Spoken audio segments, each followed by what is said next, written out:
Amigas e amigos do Justificando, aqui quem fala é André Zanardo, começando mais uma edição do nosso programa do podcast Justificando. Como você sabe, a gente aqui procura trazer discussões sobre temas da atualidades. Obviamente, a nossa especialidade é o mundo jurídico, mas a gente fala com todo mundo sempre por um viés progressista. Semana passada tivemos o privilégio de ter conosco uma lenda do jornalismo, Glenn Greenwald, para uma entrevista exclusiva. Se você ainda não conferiu o nosso conteúdo especial com o Glenn, corre nas nossas redes sociais para dar uma olhada. E já vou falando, porque a gente falou no final do episódio que ia ser um episódio com Marighella. É verdade, mas foi falha minha. Não. Eu errei os calendários e aí o do Marighella vai ser na semana do dia 20. Não, mas você não errou os calendários. Quem errou o calendário é esse Brasil inteiro aqui, pois que é uma loucura, que traz o Lula livre aqui numa semana anterior. É verdade. Então, é claro que a gente precisa hoje conversar sobre Lula livre, né? Como que é daqui em diante? Só pra lembrar, gente, quem for checar a entrevista do Glenn,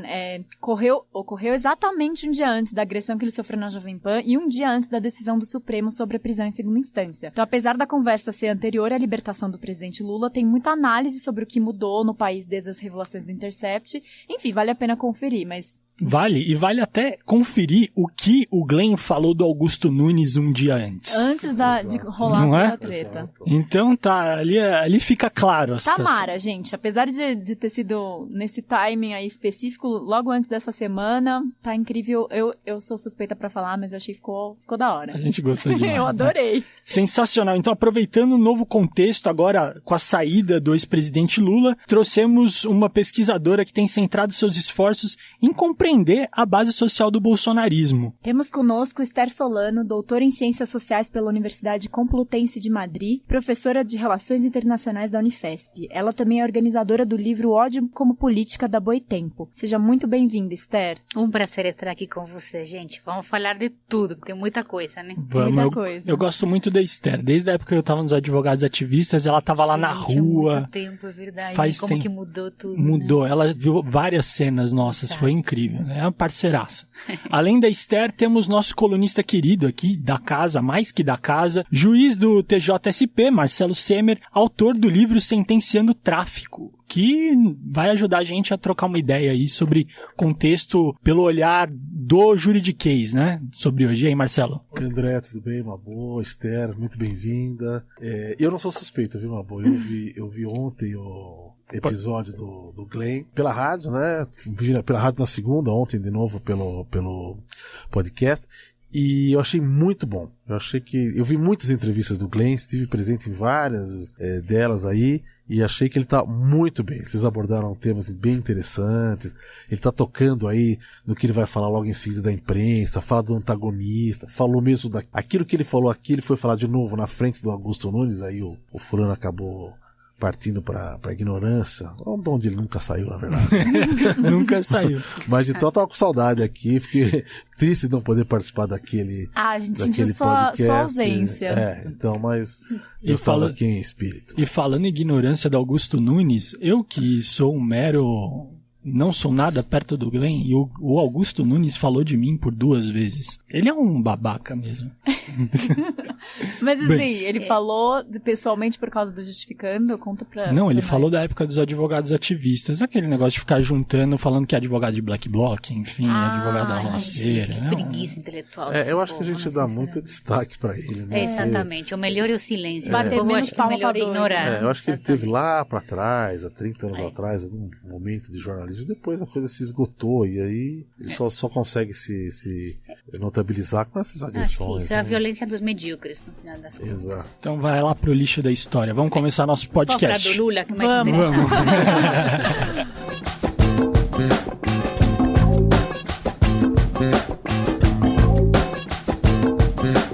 Vamos. O ex-presidente Luiz Inácio Lula da Silva deixou a carceragem da Polícia Federal em Curitiba no dia 8 de novembro, após 580 dias de prisão. A saída ocorreu após a decisão do Supremo Tribunal Federal, que retomou o entendimento constitucional sobre a questão da execução da pena após o trânsito em julgado. Apesar da cobertura midiática em torno do presidente Lula, a decisão tem o potencial de beneficiar cerca de 5 mil presos, segundo o Conselho Nacional de Justiça. Mesmo com a decisão que restabeleceu um princípio básico da Constituição, o presidente do Supremo, Dias Toffoli, disse não ver empecilho para que o Congresso use uma PEC para restabelecer a prisão em segunda instância. Bom, PECs à parte, o país se vê agora diante de um novo cenário político com um de seus maiores líderes populares em liberdade e disposto a percorrer o país para se opor ao governo Bolsonaro. Eu acho que pra gente começar a esquentar isso aqui, Lula livre, e agora?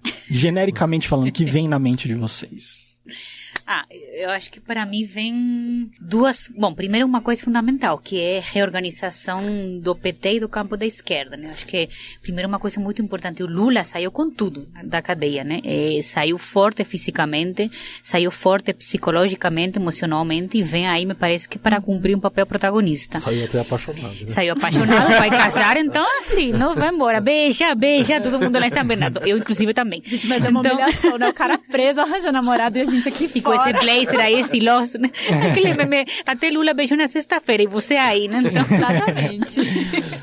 Mas então acho que ele sai forte para tomar as rédeas do PT, para tentar reorganizar uma parte da esquerda, porque vai ter talvez outra complicada, e ele sai num momento, acho que isso é fundamental, de um governo bolsonarista muito enfraquecido também, né? Então não é qualquer momento. Bolsonaro tem uma confiança que não é grande, e eu trouxe para vocês a última pesquisa de opinião da Atlas, que publicou hoje, e vejam bem, ela foi feita no Brasil como um todo, né? Então, quem avalia positivamente o Bolsonaro é 42% dos brasileiros. Quem avalia positivamente o Lula é quase 41%. Só que Bolsonaro está no poder e Lula estava na cadeia, né? Então, assim, a diferença me parece notável, né? Então tem uma chance dele ganhar a rua um pouco mais, sem dúvida, sendo exposto. Eu acho, né? Porque eu resumo um pouco assim, que Lula sai da cadeia maior do que entrou, no momento que Bolsonaro está menor do que entrou na presidência. Né? Como se fosse possível, né? Pois é.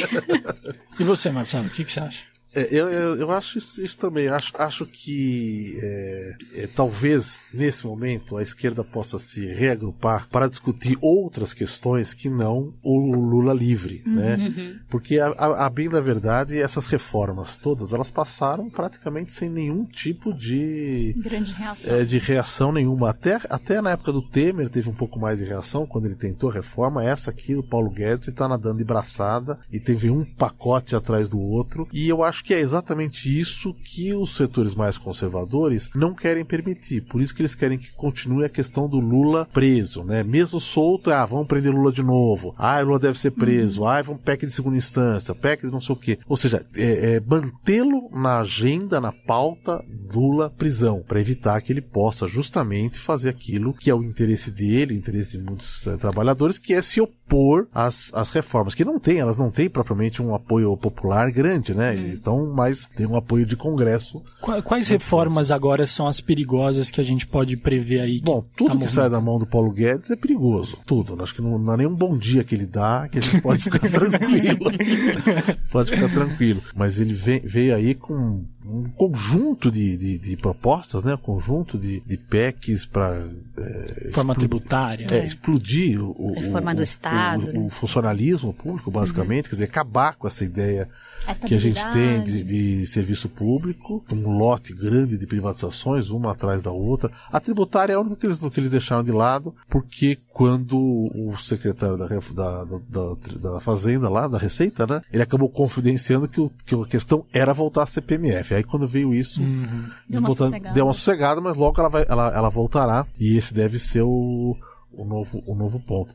A gente está vendo agora saiu uma proposta que veio lá do governo, né? Quer dizer, quem está no seguro-desemprego é que vai custear o emprego para o jovem, ou seja, você não está fazendo o tributo no rico, mas o tributo aqui, aquele DPVAT, acho que o Bolsonaro quis pegar no Bivar, que é o inimigo dele, e tem uma seguradora e não sei o que, então ele vai lá, acaba com o DPVAT, não sei o que. Então, assim, eu acho que todas as forças estão ligadas para baixo.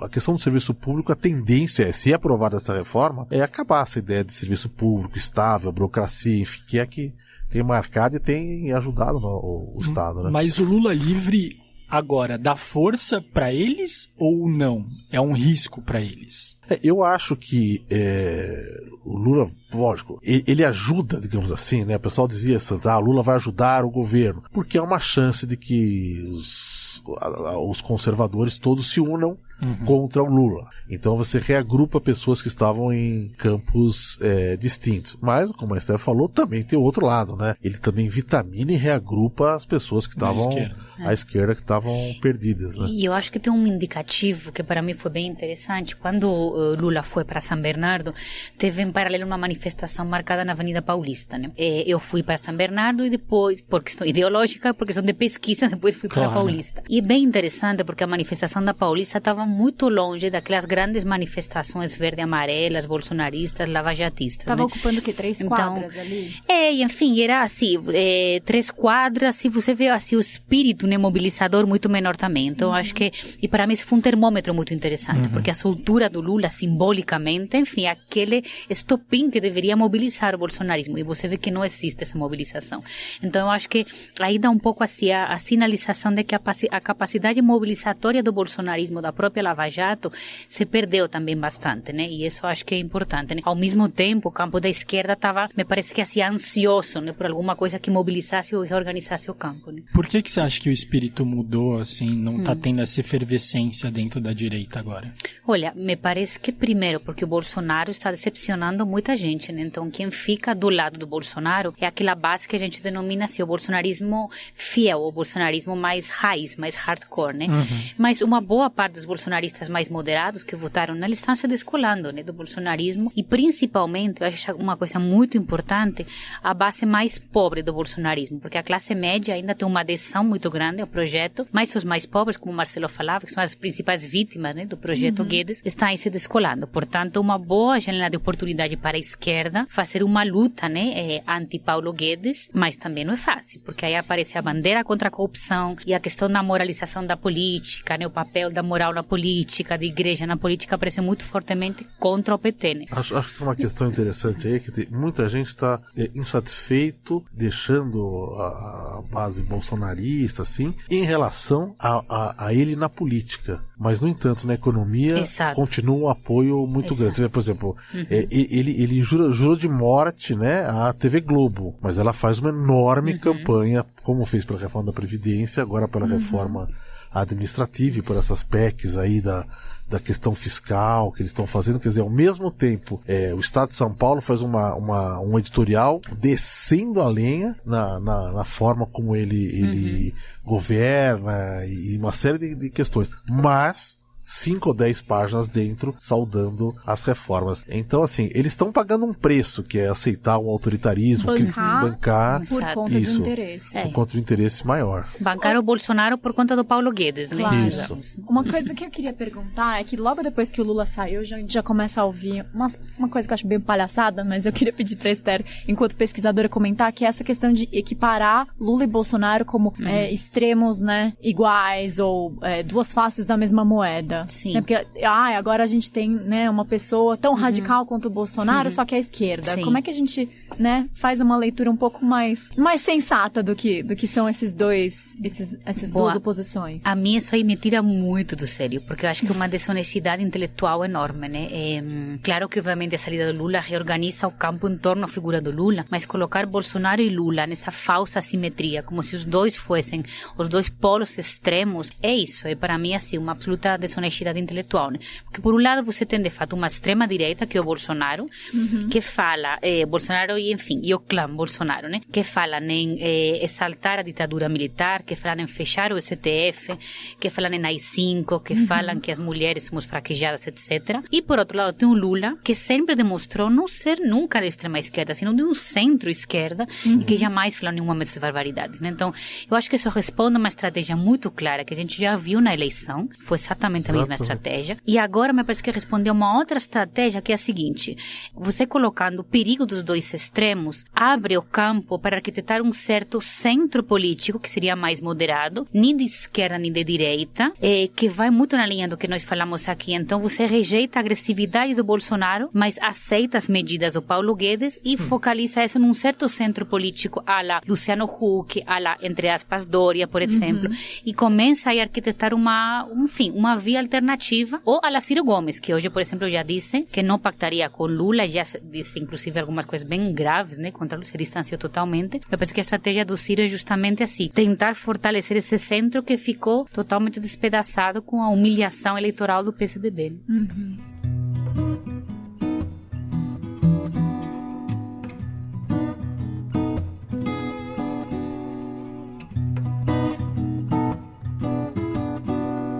Quem são os atores agora, então, que tendem a compor esse centro, seja o centro pela via da esquerda, por exemplo, que vem por mais que venha caminhando à direita, o Ciro, ele se posiciona ali tentando um movimento centro. Eu acho que a Esther falou muito bem. O Ciro está buscando o mesmo caminho do Luciano Huck. Ele tem que dizer a todo momento, quase todo dia, né? Quase todo dia ele tem que dizer, xingar o Lula. E o que é curioso é que o Lula está acenando pro Ciro, né? Ao mesmo tempo que a Mamu perguntou assim, aí o radicalismo do Lula, né? O Lula falou que quer conversar com o Ciro, fecharam um acordo com o Freixo no Rio de Janeiro, que eles nunca conseguiram fazer isso com o PT do Rio. O Lula chamou pra conversar a Marta, pra trazer ela de volta do PT. Gente, imagina. E quando foram do governo Bolsonaro, ele falou assim, não, ele foi eleito até 2022. Exatamente. Ele tá absolutamente conciliatório, né? Como sempre, ele foi. Ele é um cara da diplomacia, né? E o Ciro Gomes tem que descolar disso pra achar um espaço, porque no espaço da esquerda, eu acho que ele não vai conseguir. Então ele busca esse mesmo espaço do Luciano Huck, do espaço do João Dória, sei lá, vão surgindo várias pessoas, vários ensaios aí. É uma tentativa de terceira via, né? De ensaiar uma terceira via. Mas é um discurso que pega, sabe? Nas entrevistas que a gente faz com essa base mais neutra, que votou no Bolsonaro, mas já votou no Lula, que está aí meio, sabe? Aquele grande bolsão do brasileiro médio que poderia meio que votar em qualquer um, né? Isso aparece muito na pesquisa, a ideia de a gente não quer nenhum polo, não queremos extremismo, não queremos radicalidade, nos cansamos da violência do Bolsonaro. Então, se a imprensa constrói bem esse discurso dos dois polos, dois extremos, e constrói em paralelo o discurso da importância da moderação de uma figura do bonzinho, do Luciano Huck, por exemplo, isso tem potência. Né? Você acha, Esther, que eles fazem pesquisas também? A imprensa, além dos partidos, você acha que a imprensa também faz esse tipo de pesquisa? Olha, se não faz pesquisa, está se aproximando muito da pesquisa que a gente faz. Então, aliás, a Esther fez na época eleitoral uma pesquisa fabulosa, onde foi descobrindo que o eleitor do Bolsonaro havia sido antigamente o eleitor do Lula, né? Todo mundo que a gente entrevista agora é isso. Passou do lulismo ao bolsonarismo e a gente testa um pouco assim a capacidade do Luciano Huck, por exemplo. As pessoas falam assim, a gente até votaria porque ele é primeiro, porque ele não é político. Então a gente continua com esse câncer da antipolítica. Porque ele é bonzinho. Então eu sempre digo, tem que assistir o programa do Luciano Huck porque é um experimento sociopolítico muito interessante. Ele está acenando o tempo todo justamente para essa mesma base que o petismo está acenando, para os mais pobres, base popular desgastada pelo projeto Paulo Guedes, né? Ele dialoga com a religião também, que é uma coisa muito importante. Ele tem essa proximidade, essa certa empatia no programa.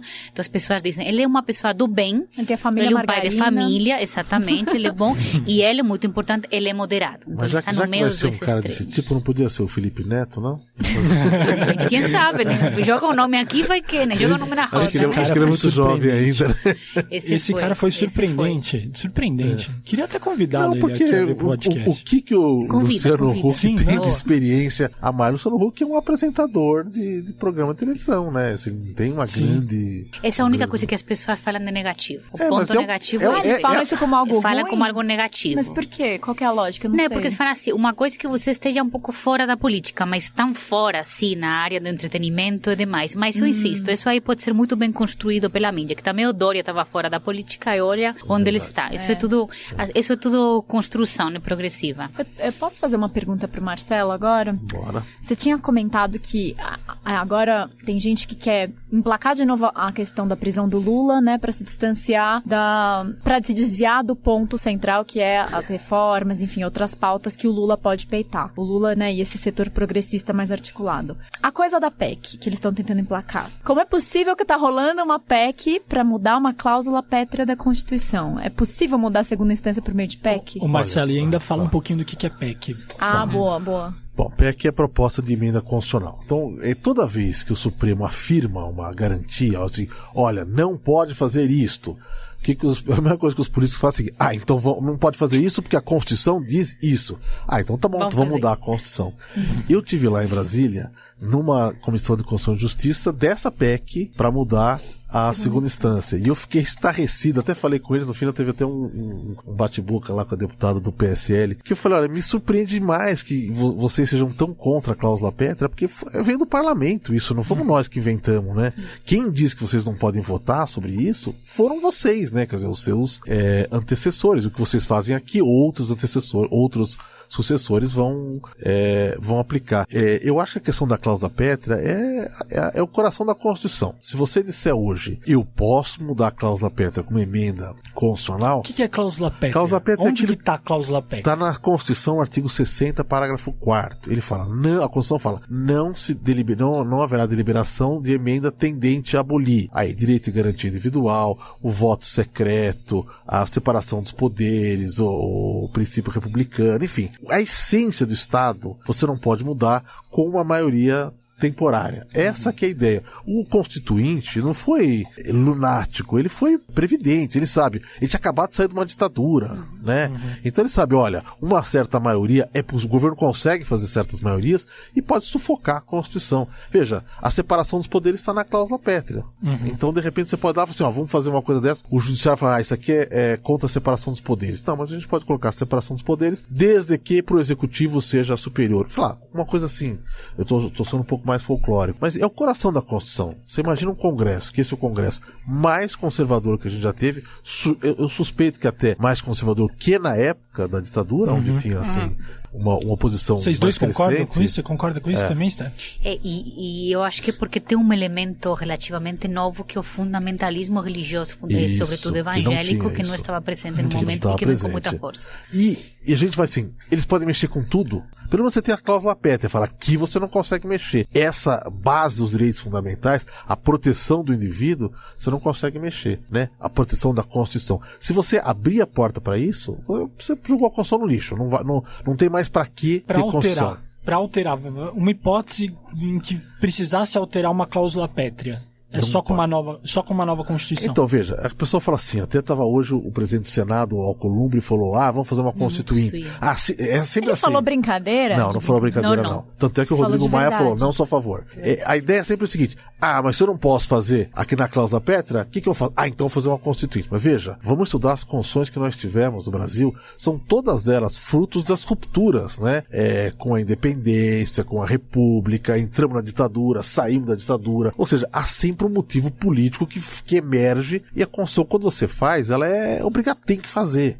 Não dá pra fazer a Constituição do nada. Vou fazer uma Constituinte hoje. Tanto é que você pega a Constituição, você nem tem como fazer a Constituição. E demora alguns anos, né? Não, mas você não tem assim, como é que eu faço uma Constituição? Deixa eu ver aqui. Não tá na Constituição. Uma nova carta não tá prevista na carta atual, é não isso que tá você prevista, falando. não tá, porque todas as mudanças de Constituição são mudanças de ruptura. No nosso caso, foi isso. A independência, república e voltar da ditadura. Então o Getúlio vai fazer a Constituição da ditadura, depois sai da ditadura, vai fazer a Constituição de 46, depois entra na ditadura, faz a emenda de 66, a Constituição de 67, emenda de 69, depois sai da ditadura, faz a 88. Foi sempre assim, uma mudança política que muda o país. Para isso serve mudar uma Constituição. Não é quando dá na telha. Mas nós não tivemos nada. Se fizer uma Constituição hoje, meu Deus do céu, o que vamos fazer? Não resolve. Vamos virar um Estado teológico, né? Não, uma leviandagem, né? Uma banalidade. E não resolve conflito nenhum, no final das contas. Vai acirrar os conflitos, que vão querer resolver milhares de coisas. Tudo isso pra quê? Pra botar o Lula preso, de novo. Quer dizer, a gente não consegue conviver com o Lula solto. Ô Marcelo,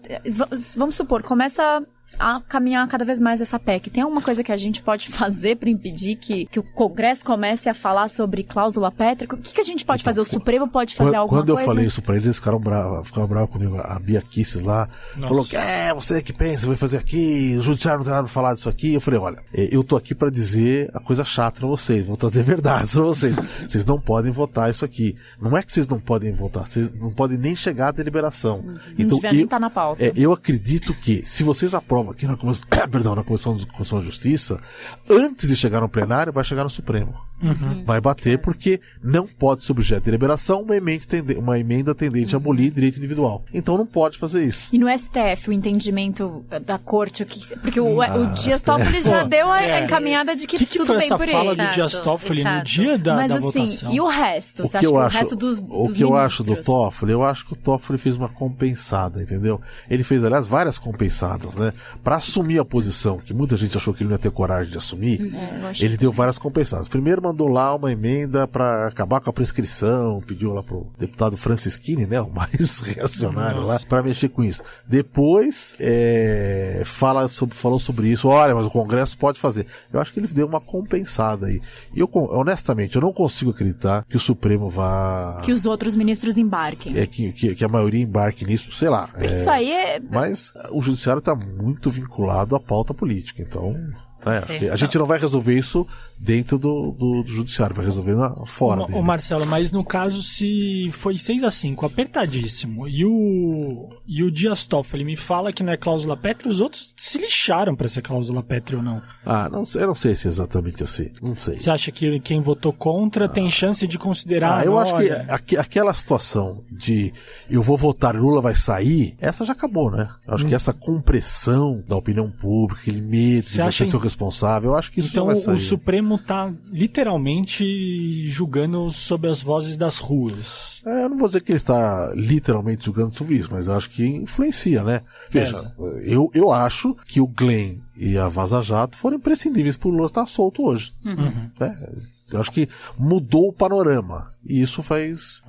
em vez de deixar para mais um ano, vou pautar agora dá para pautar, enfim. Acho que o que a Esther tá mostrando aí, vai desprestigiando o governo, desprestigia o Sérgio Moro, a Lava Jato, aí isso fica mais fácil, mais azeitado para colocar em votação. Acho que ele sofre essa influência. E no final os tribunais supremos são cortes políticas, né? No final das contas. Então, gente, e tem nesse cenário também agora atual, ambos no caso, os lados, seja Lula, seja Bolsonaro, por mais desiguais que sejam, ambos estão falando da Globo. Hoje a Globo se tornou um inimigo do bolsonarismo e um inimigo de Lula. Ele sai e a primeira coisa que ele fala depois da prisão é mal da Globo. Eu acho que historicamente, né, a esquerda sempre teve um ranço com a TV Globo, né? A gente teve, mas eu não lembro dos políticos ameaçarem. Por exemplo, o Lula não fazia isso. Ele fez no dia que ele foi preso e agora... Não só não fazia, como ele concedeu entrevista exclusiva pra Globo assim que assumiu, né? A Dilma também fizeram. Sim, mas na esquerda, com certeza, na esquerda essa coisa desde a ditadura, né? De ter Mas o setor progressista já tinha, acho que, esse ranço, né? Como que você vê essa crise da TV Globo no bolsonarismo? Como que você acha e como que você vê isso na base da esquerda, Esther? Eu sempre digo que a opinião sobre a Rede Globo é uma das poucas coisas que coesiona o bolsonarismo e a esquerda, porque para uns a Globo ela é golpista, para outros é comunista, né? Então, assim, é opinião geral que é um desastre para todo mundo. Mas dito isso, é também muito interessante porque a Globo sempre agora está começando a explorar essa ideia da suposta violência de Lula contra ela, né? E eu sempre gosto de lembrar que no governo Lula, a Globo, enfim, basicamente encheu os bolsos de uma forma brutal, né? Então a Globo sempre foi muito bem tratada pelo PT. Então agora que o Lula diga essas coisas sobre a Globo, me parece assim, absolutamente incomparável com o tratamento que você tem uma que coisa que o Lula fez foi tratar bem banqueiro. Pelo amor de Deus, sabe? Globo, então, né? enfim, eu acho que há uma lenda aí, não sei se estava no livro de alguma dessas biografias, mas que se discutia, né? Puxa, chegamos ao poder. A do Dirceu. Era o caso de a gente ter um órgão de imprensa, não sei o que e tal, que os Dirceu Tritão não precisamos, temos a Globo. Já temos a Globo, já temos né? a Globo. Então, exato. Eu acho que isso, né? Mais uma mentira, mas o que me parece muito claro é o seguinte, assim, o papel político da Globo, ele é intenso, ele é absolutamente parcial, e a Globo cai em muitos momentos. Eu sou aquelas que assisto compulsivamente também a Globo e a Globo News para ter certeza da minha opinião. Ela cai, enfim, compulsivamente também em algumas mentiras óbvias, né, escancaradas, né? E isso para mim, assim, é dramático e é muito simbólico da situação da grande imprensa no Brasil, porque eu sou uma das grandes defensoras da imprensa livre, sempre digo que não tem uma democracia forte se não tiver uma imprensa minimamente democrática, cidadã e com uma responsabilidade cívica. E também sou enfática em dizer que a grande imprensa brasileira não tem essa responsabilidade cívica que deveria ter. Agora, o problema é que atacar isso é muito complicado, né? Porque você precisaria ter uma reforma democrática dos meios de comunicação que está intensamente oligopolizados, e isso agora está muito mais longe do que nunca, né? No patamar aí político. Esther, no caso da Globo, o Bolsonaro é Globo, você não acha que também existe o componente Record evangélico, isso aqui também? Sem dúvida. Inclusive, eu estava vendo hoje o post de um colega que acompanha tudo bem de perto, aí estava vendo como que são as concessões, né, o dinheiro que o governo libera, né, para as empresas de televisão, comparando Record, Globo e SBT, e como que a Record está ganhando muito mais do que corresponde a ela pelo rating, né, pelo rating que ela tem. Então, obviamente, sem dúvida, né. Agora, eu sou também daquelas que pensa que a aliança com a Igreja Universal e com Edir Macedo talvez não seja daquelas mais estáveis do mundo, né? Porque o Macedo já também demonstrou que ele pode ir para um lado e para outro segundo sopra um pouco os ventos, né? E ele com certeza vai e está cobrando a conta. Né?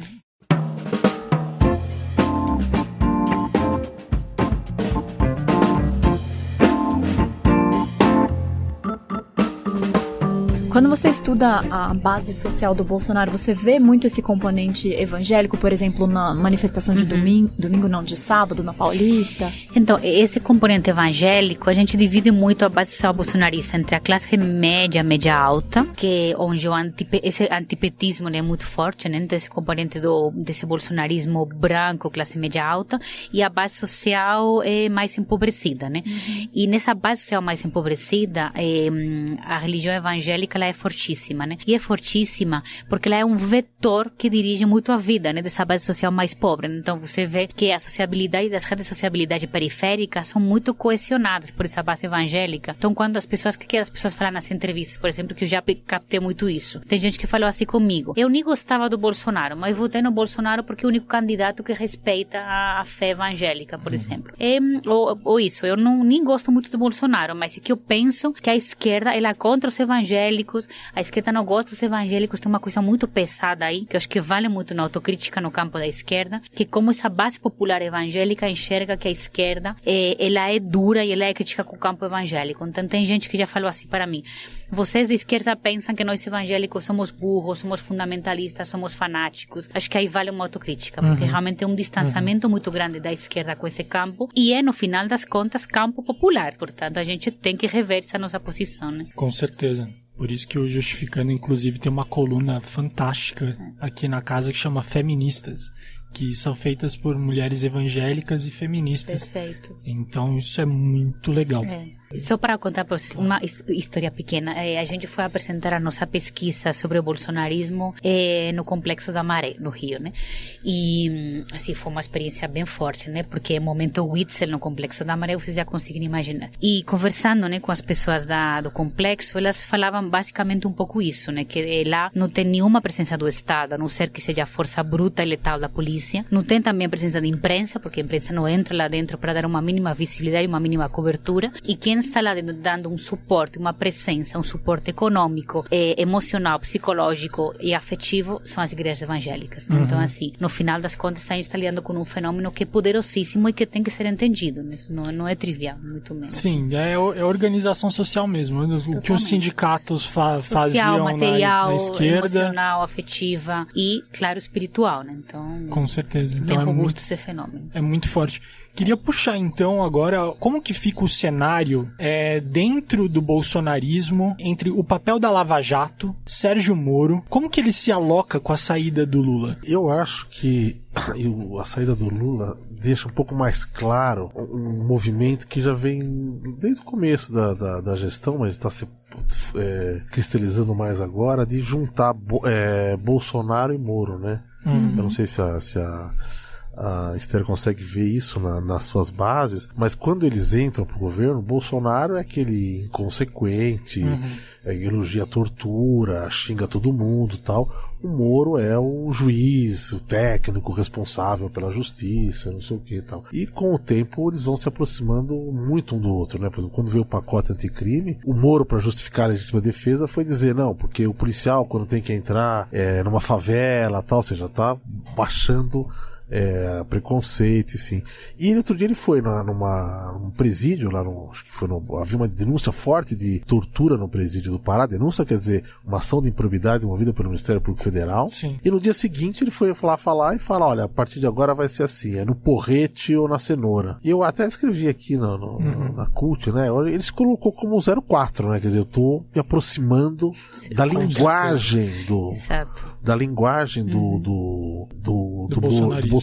Inclusive, ele hoje é um advogado dele, né? Quer dizer, você não vê o Moro jamais tocar no nome Queiroz, ele nunca vai tocar nesse assunto. E, no entanto, quando mexeu com o Bolsonaro no questão do inquérito, ele vai lá e manda um ofício. Ele não tem nada a ver com isso.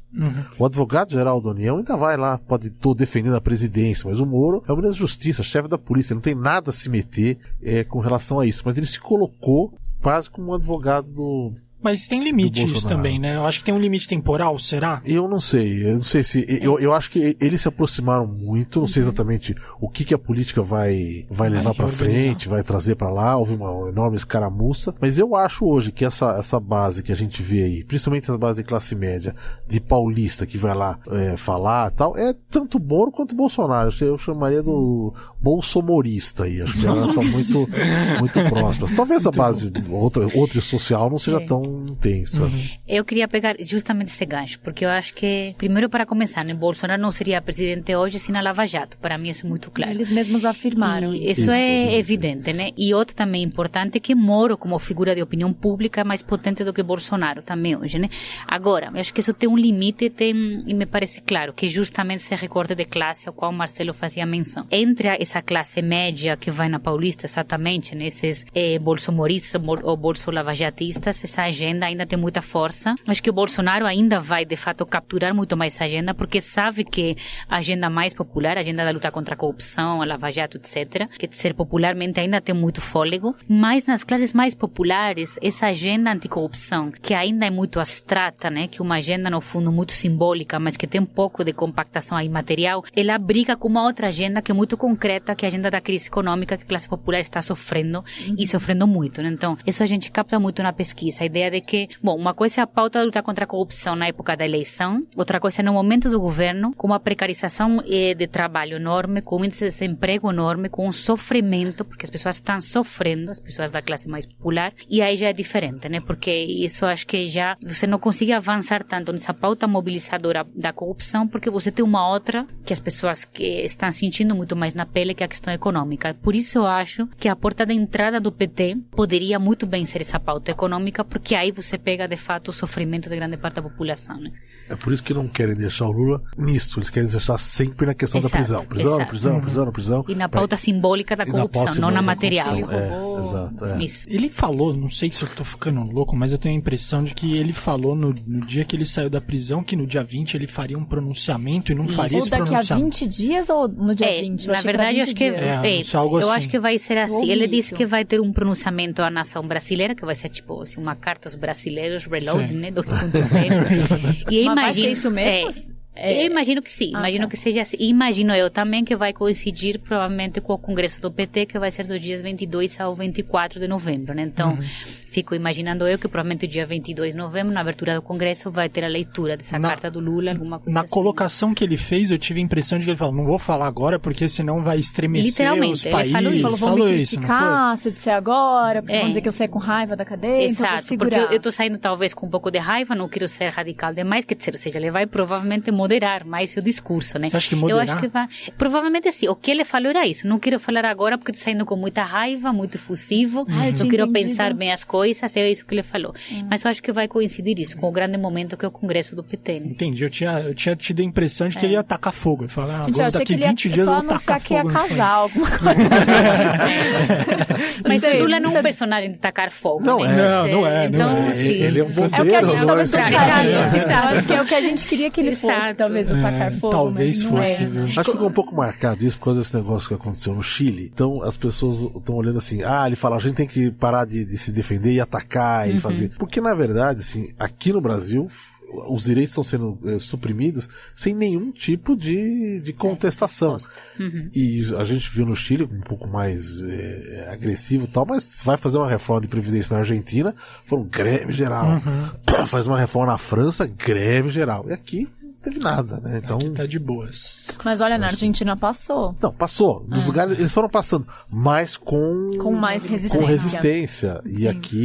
aqui não teve resistência. Muito pouco. Você vê em algumas aquelas coisas lá dos centrais sindicais, alguns movimentos. A questão da educação mobilizou um pouco, mas muito pouco, né? Muito pouco mesmo. Eu acho que é isso que ele tá querendo fazer, botar Mobilizar, Mobilizar. que é diferente de radicalizar. isso. Esther, eu queria te fazer uma pergunta. Que assim, eu imaginava que quando o Lula saísse, a família Bolsonaro, eu tava com medo, inclusive, na semana passada. Eu falei, gente, o Bolsonaro já tá descontrolado. Ele fez aquela live. Vai dar merda, o cara né? tremendo. E aí, o Lula sair 3, 4 dias depois, vai dar um BO, a família vai ficar em furor. E eu senti que a reação deles foi meio amena. Não sei se você sentiu isso também. E o Bolsonaro parece que não quis bater muito de frente. O Moro falou, não vou responder, não sei o quê. Por que eles estão evitando? Isso é uma estratégia? Não, totalmente. Acho que todo mundo que estuda ou que estudamos o campo bolsonarista estava esperando isso. Uma reação violenta do Bolsonaro, pelo menos de alguns dos filhos desequilibrados, e algum momento de raiva aí incontida, né? Mas, mais uma vez, eu acho que isso é um termômetro, justamente assim, do enfraquecimento do bolsonarismo, né? Se o Bolsonaro estivesse agora mesmo num momento álgido, né? Num momento em que ele conta com as ruas, com a mobilização popular, ele teria feito algum pronunciamento radical e violento, não tenho dúvida. Mas o Bolsonaro sabe que não esse é o melhor momento, sabe que não conta com essa capacidade de mobilização que tinha antes, sabe que está numa posição muito difícil no próprio Congresso, então está muito complicado. O próprio campo do bolsonarismo está em frangalhos, o próprio PSL se desintegrou, agora parece que vamos ter um novo partido, uma aliança pelo Brasil, que o Bolsonaro vai inaugurar, então assim, não é para nada o momento, acho que ele está avaliando isso, que não é o momento de começar a investir na violência, na agressividade contra o Lula, porque quem sabe o que pode retornar aí. E eu acho que de brinde aí, tirou o Carluxo das redes E sociais. tirou o Carluxo né? das redes, que a gente vai sentir falta, confessem, né? Porque... Então, você veja, que ele é um provocador nato, né? Carluxo, Embora a gente não consiga entender bem o que ele escreve. Ou nada, né? Mas ele é um provocador. Então, já Gente, saiu pra... Essa semana, ele postou um negócio que eu não entendi até agora. Se algum ouvinte souber o que significa, me explica. Ele postou um meme que o Bolsonaro, o pai, tá dentro da cara do Thanos, que é um vilão da Marvel, que é um genocida. No mundo da Marvel, dos quadrinhos, dos filmes, o Thanos é um cara... É o vilão. Por que ele colocou a foto do pai dentro do vilão? Eu também boiei, né? Você ficou... Eu não entendi nada. Eu falei, gente, é uma coisa eles, hermética. Com quem ele conversando? daquela dinâmica Johnny Bravo, né? Nós somos os portes, nós somos o poder, nós temos a força, nós intimidamos. Força Mas não é essa- possível que ele não saiba que o coisa Thanos é o simbólica. vilão, cara. Que todo mundo Não, odeia o mas Thanos. a gente tem que chamar um psicanalista pra falar disso. Aí foge totalmente Bom, do eu seu não campo. saberia o que é isso. Não, eu vi isso, eu falei, não é possível, ele postou sem querer, cara, não é possível. Aí todo mundo começou a zoar dizendo, gente, alguém avisa pra ele que o Thanos morre no final, que ele perde. Você deu um spoiler aqui agora. Ai, é verdade, desculpa, fãs da Marvel. Se alguém ainda não assistiu Os fãs o da filme, Marvel todos já assistiram, eu né? espero que sim. Talvez o pessoal, ou os ouvintes do podcast, enfim, não conheçam, mas agora já deu o final da A gente nem conhece. vai ver também.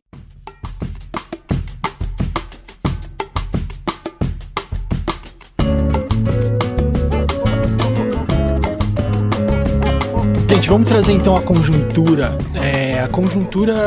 da América Latina, que como é que fica Lula livre dentro desse contexto de golpe na Bolívia, Equador em crise, Argentina com presidente novo, como Uruguai vai ter eleições ainda, esperamos que a esquerda ganhe. Exato. Senão vai, sei lá. Eu acho que uma das coisas que me parece que favorece um pouco a posição do Lula livre é a eleição na Argentina, né? A Argentina é um país muito próximo, geográfica e simbolicamente com o Brasil também. Então, eu segui muito de perto as declarações do Alberto Fernandes, né? O novo presidente, e ele estava entusiasmado, né? O tempo todo com a saída do Lula, fez várias declarações, né? Uma outra coisa que repercute também muito e que o Lula já sinaliza no seu discurso em São Bernardo foram as protestas no Chile, né? Então, qual que é um pouco assim o discurso latino-americanista do Lula? Olha, no Chile e na Argentina tentou-se implementar a mesma agenda que o Paulo Guedes está tentando implementar aqui. Olha no que deu. No Chile, todo mundo na rua. Na Argentina, se perdeu a eleição e voltou de novo o kirchnerismo, o peronismo, né? Então,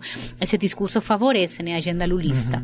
Agora, eu sinceramente confesso que me preocupa muito a situação da Bolívia, né? Está muito, assim, os relatos que estão chegando são de uma violência intensa, e há uma coisa que a gente começava aqui com o Marcelo, que é um elemento para mim pavoroso, que são essas milícias fundamentalistas evangélicas. Então, essa conjugação entre o campo militar, um campo paramilitar miliciano, não sabe muito bem, um campo fundamentalista evangélico, que infelizmente a gente também, né, tem questões aqui no Brasil parecidas. Eu diria que a gente tem esse quadro todo, embora não seja a mesma configuração, mas aqui no tem Brasil, elementos, né? E é pavoroso, né? Pavoroso você ver os militares entrando, né, nas dependências do palácio do governo, com a Bíblia na mão, com o Cristo na mão, falando assim, a Pachamama não tem mais lugar aqui, agora vamos voltar a trazer o Cristo para o palácio do governo. É realmente pavoroso isso, e nós temos que prestar muita atenção. Acho que a gente deixou de prestar atenção a esse campo fundamentalista evangélico mais violento, e agora estamos nos defrontando com agressividade brutal. É que é uma coisa sempre difícil de entender. Eu não consigo entender como o religioso fundamentalista, o religioso e tanto Deus e Cristo, etc e tal, uma forma junto com a milícia, né? Me parece uma coisa... Mas sempre foi assim ao longo da história, né?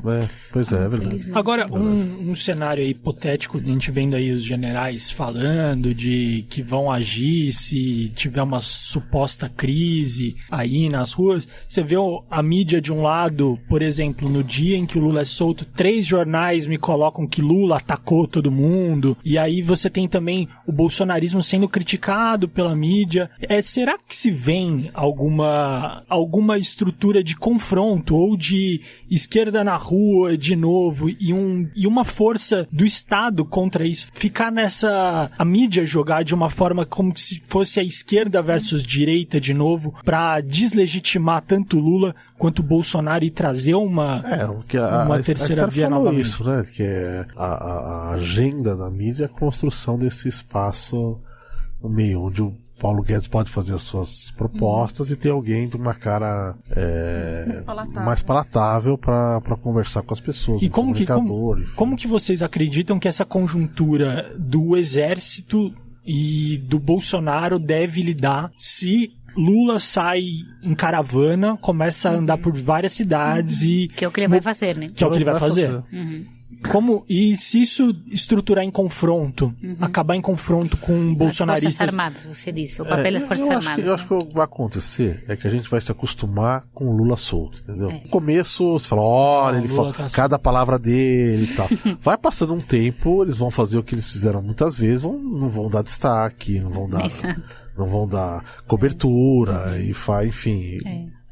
Eu acho que assim, eu não tenho tanto receio do confronto com o exército. Eu acho que o exército é até bem razoável, bem racional. Eu tenho confronto com esse monte de gente que o governo vem armando, né? Essas milícias, né? Que milícias, as pessoas andando armadas e tal. Assim, houve um claro estímulo a que as pessoas tenham armas, né? E muitos fanáticos com armas. Eu tenho mais medo disso aqui do que propriamente do exército. Eu concordo com o Marcelo. Eu também não me apavoraria agora por um possível, não sei, levantamento militar, etc. Até porque as próprias Forças Armadas também não estão nada contentes com o Bolsonaro, né? Eu acho que as Forças Armadas, obviamente, que ganharam muita projeção política, mas se colocaram numa enrascada aí também forte. Eu gosto de... Porque, enfim, ninguém está contente com o governo Bolsonaro. Nem as Forças Armadas. armadas, Eu primeiro acho que elas pelo nunca foram tão humilhadas, Exato, os generais, pela humilhação. com ele. E lembremos aqui, por exemplo, não sei se vocês lembram que passou outro dia a reforma da Previdência para as Forças Armadas, né? Sim. Houve um descontentamento muito Da grande da base. tropa, da base, porque são muito prejudicados, né? Então, acho que é assim, nem sequer é uma relação definitivamente boa entre as Forças Armadas, que também são muito complexas. A gente fala aqui do Exército, as Forças Armadas são vários campos muito heterogêneos, muito complexos, e me parece que eu também concordo que não há esse perigo. Agora, o perigo, me parece, é justamente isso, que a gente está vivendo já durante vários anos, um clima de violência social. Você não precisa das Forças Armadas para ter esse clima, né, de atrito, de violência social, de desgaste profundo institucional, de desgaste profundo da política do cotidiano. É um pouco isso, vai mais por aí. E isso é muito mais complicado, porque isso vai pulsando como uma base porosa, né, que você vai instaurando assim o ódio, a desconfiança, e é difícil você reerguer de novo tudo E isso. não tem muito controle disso, né? Tem um lado dessa crise também da incompetência do Bolsonaro de estruturar a sua base e tá perdendo de todos os lados, perde do PSL, perde de um lado, perde do outro, que é aquela figura que tentava ser carismática, de dar risada, tá dando menos risada. E o papel do autoritário agora fica agressivo. Pois é. Eu tenho um pouco de receio disso, desse cara agressivo que surge após ele mostrar que não tem controle. A falta de controle pode trazer... será que tem risco pro Congresso? Tem risco pro STF? A gente tá... O Toffoli foi atacado, né? Mas eu te entendo. É a agressividade que surge do desespero, digamos, do desespero, né? tipo, não tenho Mas mais assim, base. qualquer tipo assim, qualquer caudilho, né, ou qualquer figura politicamente agressiva que tenha conseguido de fato um fechamento, um regime autoritário, sempre teve uma base consolidada junto com ele. O Bolsonaro não tem essa base, não tem uma base política, não tem uma base, me parece, tampouco fortemente consolidada no campo militar. Então assim, eu realmente não vejo isso. Que ele tem essa tendência, é óbvio que ele tem, mas que ele consiga fazer isso me parece que não, porque ele está muito isolado enquanto as forças políticas e midiáticas também. A gente fala um pouco disso, mas é importante. Midiaticamente, o autoritarismo do Bolsonaro também não tem respaldo. Uma coisa é que a Globo, o Estadão, a Folha apoiam a agenda Paulo Guedes, mas elas não apoiam, de fato, esses carceiros autoritários do Bolsonaro. E isso é muito importante também. Não sei, eu tenho a impressão de que nem ele acredita que ele termine esse governo. Eu acho que enquanto ele vai aprovando as reformas do Paulo Guedes, na verdade, a reforma da Previdência, como se diga, ela foi aprovada apesar do Bolsonaro, né? Exato. Ele tentou atrapalhar várias vezes, eu acho que ele nem tinha Exato. interesse nisso. Quem tem interesse é o mercado, né? É o mercado que tá... E quem tá fazendo essa intermediação é o Rodrigo Maia, Exatamente. né? Rodrigo Que é o Maia, homem forte, na verdade, que é no o homem momento, forte né? no momento. Já encerrando, para fazer uma última pergunta, que nosso tempo, infelizmente, está acabando. Mas agora que o Bolsonaro vai criar esse novo partido e tentar se distanciar do PSL, você acha que esse é o tipo de jogada que cola com a base dele, que parece que tipo, meu Deus, estou me distanciando desses corruptos do Laranjal, ou parece que ele é inapto politicamente? O que soa pra base dele, assim? Eu queria saber como eles veem isso. Eu nem sei muito bem, a gente não teve tempo de testar isso, né, nessa entrevista, porque porque, recente, tá né? rápido tudo, né, que você acaba me asfixiando aí. Esse país muda a cada 2 Pois segundos. eu acho que, obviamente, que assim, a narrativa bolsonarista vai ser isso, tá vendo? Eu queria lutar contra a corrupção, mas a corrupção é tão forte que eu não me deixa, né? Sou vítima de tudo isso, até no meu próprio partido, que eu confiei, assim, Então, assim, a retórica do vitimismo, né? Não sei se isso pega muito, eu insisto, porque o desgaste da figura dele é tão forte, né, que agora já tem jogadas que você podia ter feito na época das eleições, que agora já não colam tanto, né? Então, acho que esse tipo de jogadas me parece que não vão ser tão aderentes para a sua base social, né? Então, eu acho que a gente meio que encerrando um pouquinho os pensamentos todos, o desgaste bolsonarista, Lula saindo forte, mas o fato do Bolsonaro estar desgastado e do Lula estar forte não significa necessariamente que toda essa população aí vai aderir ao projeto da esquerda. Tem um centrão aí que vai disputar com muita força os Até próximos porque anos e que a gente tem que tomar cuidado, a né? capacidade de comunicar Muito. da esquerda com essa camada está cada vez mais precária, né? PSDB volta pro jogo? Eu acho que sim, o PSDB volta para o jogo, nós O temos Dória, eu uma acho que eleição... volta, o Dória tá encampando aí, ano né? que vem tem um momento para mim crucial, que são as eleições que vamos ter, um momento fundamental para ver como que os partidos se reorganizam, ideologicamente, territorialmente, politicamente, e não dá para jogar fora um partido como o PSDB, que, tudo bem, está em frangalhos eleitoralmente, mas que pode se reorganizar aí. E se o Dória encampar realmente a reorganização do PSDB, a gente vai ver um PSDB muito mais à direita, né? Muito do que está diferente. misto. acostumados, né? Aqui nunca, nada morre, né? Sem toda, social-democracia. toda vez que você fala, gente, eu me lembro do Paulo Maluf, Ou fala, morre, agora ressuscita, o Maluf né? morreu lá. Ele sempre voltava. Cadáver aí. Ele sempre Muita voltava. múmia no Jason. nosso cenário. Exatamente. Muita múmia. Tem muita música. Bom, gente, que fantástico. Obrigado, Esther. por ter Obrigada a vindo. você, Fiquei gente, muito um prazer. feliz. Nossa, Também. venha mais vezes, Também viu? eu. Você deu uma luz ótima para as nossas Muito análises. bom. Muito Virei, bom. muito obrigada. Marcelo, de casa, obrigado mais uma vez, meu irmão. Fazia tempo que eu não via, né? Fazia tempo. Já tava Fazia. até perdendo o jeito. Aí, mas foi muito gostoso. Muito bom. Mabô, É isso, fecha, né? apaga a luz aí. Vamos que Gente, vamos. obrigada a todos os ouvintes do podcast da Rádio Brasil Atual. Continue acompanhando a gente. Quem puder, segue lá no Instagram, @_justificando. Se tiver algum recado aí pra mandar pra gente, alguma teoria do que significou aquele tweet do Thanos, manda também. Faz tempo que a gente não lê comentários, né? Faz tempo. Próximo programa. É, Quer dizer, próximo não, próximo é Marighella. É. Agora vai Marighella. Agora vai Marighella. Continua acompanhando a gente. Estamos muito felizes aqui com a nossa temporada 2019. E é Seguimos, isso. né? É isso aí, gente. Semana que vem. Um grande abraço. Até Beijos. semana que vem.